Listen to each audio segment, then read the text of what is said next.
Well, g'day and welcome to another episode of Robbo's Wrap, a brief look at the best bits of the Aussie Athletics action in the build-up to the Gold Coast Commonwealth Games. Speaking of which, there's now only 50 days to go until the XX1 Games kick off. But it's a sad note to start this week's show after the shock recent news of the passing of Aussie Javelin thrower Jarrod Bannister. The entire athletics community, along with Jarrod's family and friends, are mourning the loss of Jarrod at age 33, who competed at 2 Olympic Games, a World Championships and 2 Commonwealth Games, including the gold medal he won at Delhi 2010. And he still holds the Australian record set almost 10 years ago at the National Champs in Brisbane with this 89.02 metre monster throw. The final attempt for Jarrod Bannister. He's already confirmed his spot on the Olympic team. That is a monster throw, ladies and gentlemen. Jarrod Bannister at his very best. Let's look at the Australian record. The Australian record stands at 86.67 metres. Let's wait and see what Jarrod Bannister has achieved. I can tell you, this is a very big throw. That's an enormous effort from Jarrod Bannister. He came in with purpose. He hit it sweetly. 89 metres OT, Australian record if you don't mind. One of the biggest throws ever in this part of the world. And I'm talking about Olympics, I'm talking about World Cups. A monster throw. And there's been an incredible reaction from many of Jarrod's teammates on social media, expressing their sadness and sharing their sentiments of Jarrod, a much-loved member of the Aussie Athletics team. And I should also mention there is a fundraising campaign which has started to support Jarrod's family. There'll be a link in the show notes.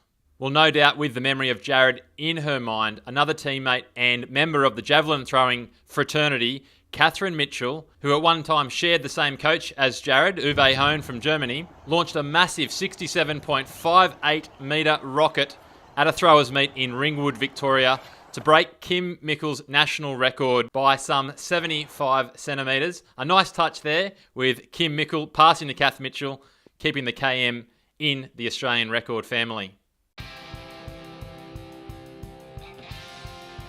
And in other news for Aussie field event athletes, well, Nina Kennedy again upgraded her PB from last week. She cleared 4 metres 71. Let's take a look at it. And she is in some scintillating form. We've got to remember that Australian women have won every single gold medal at the Commonwealth Games in pole vault since it came into competition in 1998. And Liz Parnov cleared 4 metres 40 in the same meet. And you've got to say, the way things are going, there's a very good chance that golden run can continue.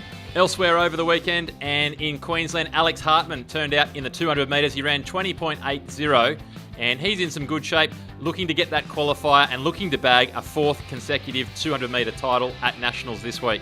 And on Sunday, the walking action was down in Adelaide for the Australian and Oceania 20-kilometre race walking championships, which also served as the Commonwealth Games trials. And there was some unfortunate news in the lead up to this event for Jarrod Talent, who unfortunately hasn't been able to get a hamstring injury right. But in the women's race, Becky Smith took the win and the Australian and Oceania title in 1 hour 31.23, along with second place Jemima Montag, who came through in 1:31.26. It was her second qualifier.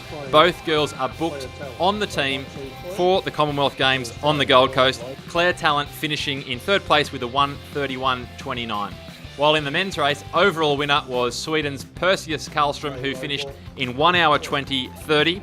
Back in 5th, but first Aussie on the day was an under-the-weather Dane Bird-Smith with a 1:22.18, who along with 6th place and 2nd Aussie, Michael Hosking, who finished in 1:23.10, a PB and his first qualifier.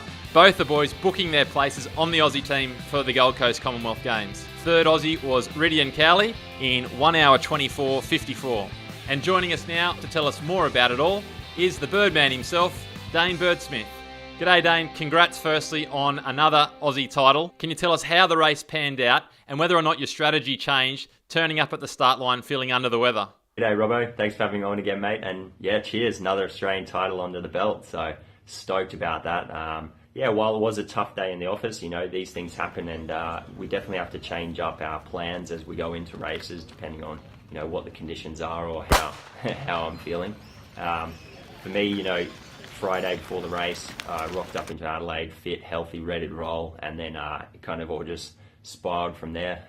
Got really crook that night and basically just flatlined me up until the race, and made the decision based on, if I was to sit out the race, potentially I'd still make a Commonwealth Games berth, but, I want to do kind of the honourable thing, go out there, race hard, put it on the line, even if it exposed myself to some of the international guys who think they've taken a scalp. It's going to give them some false confidence, just thinking that they've got one up. But really, I was so far off my game and so crook that it doesn't matter to me. I've done the job. I've got the Australian title. I've first Aussie across the line, secured the berth, and when it comes down to Commonwealth Games time, I'm going to absolutely smoke it. So definitely looking forward to it now. All right, so tell us, how does it feel to secure your place on the Aussie team for a Commonwealth Games in your home state?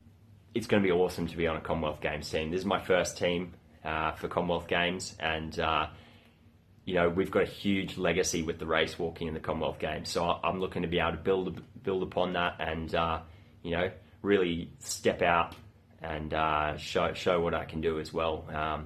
It's going to be tough taking on these guys, but I'm going to be in the home crowd. Going to have the home turf advantage, the home sand advantage, and it should be absolutely awesome, and I'm so excited to be able to be a part of it. And finally, mate, where do you expect the competition to come from on the 8th of April up there on the Gold Coast for the Comm Games? The toughest competition on the day, that you never know where it's going to come from in these endurance races. We've got guys from Canada, we've got guys from England, we've got guys from South Africa. It's everyone's really going to be in the mix, and it's a high caliber field. So I'm really looking forward to it. It's going to be one of the best fields that we've assembled on Australian soil for quite a long time, and it potentially could shape up to be one of the fastest Comm Games we've ever had. I'm just so keen to go for Comm Games. It's going to be wicked fun and a bloody good time. Well, thanks a lot, Birdman, for joining us on Robbo's Wrap. All the best with getting over your sickness and with training. We can't wait to cheer you on up at the Games. Yeah, just wanted to say one last thing before I go is massive good luck and go well to all the Australians competing over the national titles down at the Gold Coast. I'm going to be down there as well. Unfortunately, we don't have the 10K on the track, so I'll be down there supporting you guys and can't wait to see you on the Comm Games team with me. Cheers, guys. Well, that's it for today's show, folks. Don't forget the big one coming up this week, the 15th to the 18th of February, up there on the Gold Coast. It is indeed the Australian Athletics Championships and Comm Games trials. It's going to be a cracker. You can catch the action on the live stream, as well as following results and updates via the Athletics Australia social channels. Well, thanks for joining us. Good luck to everyone competing at Nationals. Keep enjoying the action, and we'll see you for the next wrap.